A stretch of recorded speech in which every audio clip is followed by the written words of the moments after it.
અને ધીમે ધીમે કરીને આપણી જમીન ઉપર કબજો પણ કરવા માંડ્યા. એક દિવસ એવો આવ્યો કે એમણે આપણા આખા ભારત દેશને ગુલામ બનાવી દીધો અને આપણે આપણું જીવન ગુલામીમાં વિતાવવું પડતું. પણ આપણા દેશના જવાનોને, વીર શહીદોને જે થઈ ગયા, એમણે આ ગુલામીમાં જીવવું મંજૂર નહોતું. એટલા માટે એમણે આઝાદી માટે ચળવળ શરૂ કરી અને પોતાના જીવનનું બલિદાન આપવું પડે હોય તો બલિદાન પણ આપી દીધું.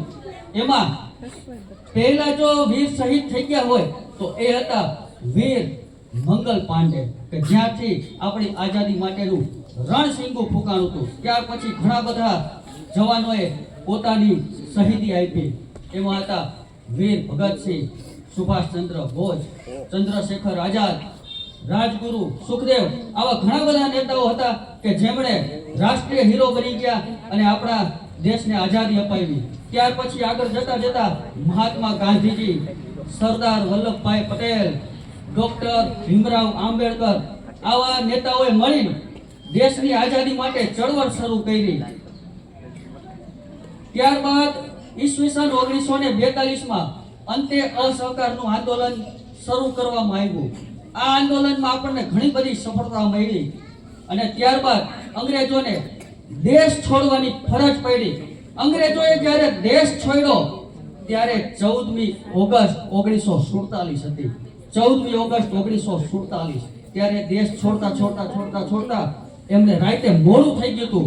અને એક બીજી બાજુ આપણા દેશવાસીઓ આઝાદીનું જશ્ન મનાવતા હતા. રાતે મોડું થઈ ગયું એટલે આઝાદ થતા મધ્યરાત્રિએ 12 વાગ્યા એટલે તારીખ બદલાઈ ગઈ.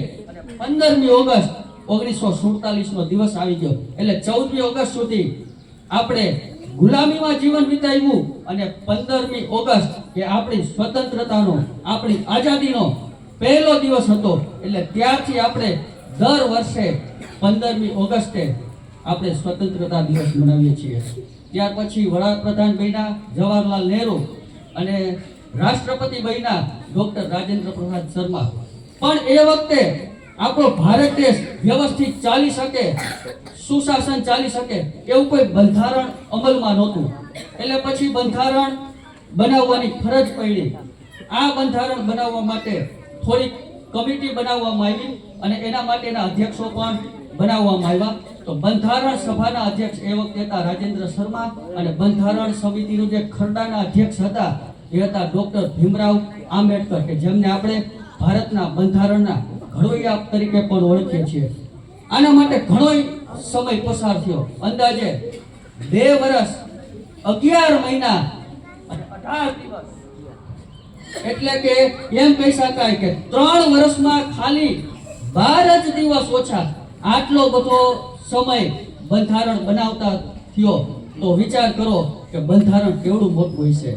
અને ખરેખર આ બંધારણ આપણું વિશ્વમાં સૌથી મોટું લેખિત સ્વરૂપે બંધારણ છે. બંધારણ બની તો ગયું, સર્વ સ્વીકૃતિ એને મળી 26મી નવેમ્બર 1949માં, પણ હજી અમલમાં નહોતું આવ્યું. એનો અમલ થયો 2 મહિના બાદ, એટલે કે આજના દિવસે 26મી જાન્યુઆરી 1950ના દિવસે. એટલે ત્યારથી આપણે દર વર્ષે 26મી જાન્યુઆરીએ પ્રજાસત્તાક દિવસ ઉજવીએ છીએ. અને પ્રજાસત્તાક દિવસ એટલે લોકોનું, લોકો દ્વારા અને લોકો માટે ચાલતું સુશાસન એટલે પ્રજાસત્તાક દિવસ. એટલે આવી રીતે આપણા ભારત દેશમાં 2 રાષ્ટ્રીય તહેવાર થઈ ગયા. એક તો આઝાદી દિવસ એટલે કે 15મી ઓગસ્ટ અને એક આજનો દિવસ એટલે 26મી જાન્યુઆરી. આ 2 દિવસોએ આપણે ઝંડો ફરકાવી ધ્વજવંદન કરી આપણા દેશ માટે જે વીરોએ બલિદાન આપ્યું છે એ બધાને યાદ કરીને આપણે ધ્વજવંદન કરીએ છીએ. હવે ધ્વજવંદનમાં 3 રંગો છે. એ 3 રંગો આપણને કંઈક સૂચન આપે છે, આપણને કંઈક સંદેશો આપે છે. એમાં પહેલો રંગ એટલે કે કેસરી રંગ. કેસરી રંગ એ આપણને ત્યાગ અને બલિદાનની ભાવના શીખવે. આપણે દેશ માટે કોઈ પણ ત્યાગ આપવો હોય તો આપણે દેશ માટે ત્યાગ આપવા માટે પહેલા આગળ હોવા જોઈએ. આપણા જીવનનું બલિદાન આપવું હોય તો બલિદાન આપવા માટે પણ આપણી તૈયારી હોવી જોઈએ. એવો કેસરી રંગ આપણને સૂચન. ત્યારબાદ સફેદ રંગ. સફેદ રંગ એટલે શાંતિનો સંદેશ આપણને આપે. આ દેશના તમામ નાગરિકો શાંતિથી હળી મળી ગાંધીજી ત્યાં માર્ગે અહિંસાથી રહે એવો સંદેશો આપણને આપે છે. અને ત્રીજો રંગ એટલે લીલો રંગ. સમગ્ર ભારત વર્ષમાં ક્યાંય પણ દુષ્કાળ ન પડે, જ્યાં જોવો ત્યાં લીલોતરી છવાઈ રહે એ માટેનો આપણને સંદેશો આપે લીલો રંગ. અને એમાં હોય છે અશોક ચક્ર. તો અશોક ચક્ર એ સમ્રાટ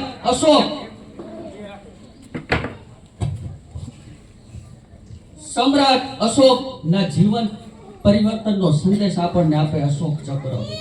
એ વખતે પાટલીપુત્રના રાજા સમ્રાટ અશોક અને એની બાજુનું રાજ્ય કલિંગ. સમ્રાટ અશોકને કલિંગ રાજ્ય કોઈ પણ ભોગે જોતું હતું, પણ કલિંગ રાજ્યને સમ્રાટ અશોકની શરણાગતિ સ્વીકાર નહોતી. પણ આમને તો કોઈ પણ ભોગે કલિંગ રાજ્ય જોતું હતું. છેવટે યુદ્ધ પણ કેમ ન કરવું પડે. પછી યુદ્ધ થયું. કલિંગ રાજ્યને ખબર હતી કે આમાં અમે કોઈ પણ શરતે જીતી શકવાના નથી, પણ છતાંય સમ્રાટ અશોકની શરણાગતિ સ્વીકારી નહીં અને યુદ્ધ થયું. યુદ્ધ થયા પછી જીતી ગયા પછી સમ્રાટ અશોક, આપણે આ બધું ધ્યાન રાખીશું. સમ્રાટ અશોક છેલ્લે યુદ્ધ. આપણા કાર્યક્રમમાં મહાન કથાકાર પરમ પૂજ્ય દેવી શ્રી રતન દેવી હાજર છે. આપણે એમનું સ્વાગત કરીએ છીએ અને તાળીઓથી વધાવશું. સ્વાગત છે આપનું બેન.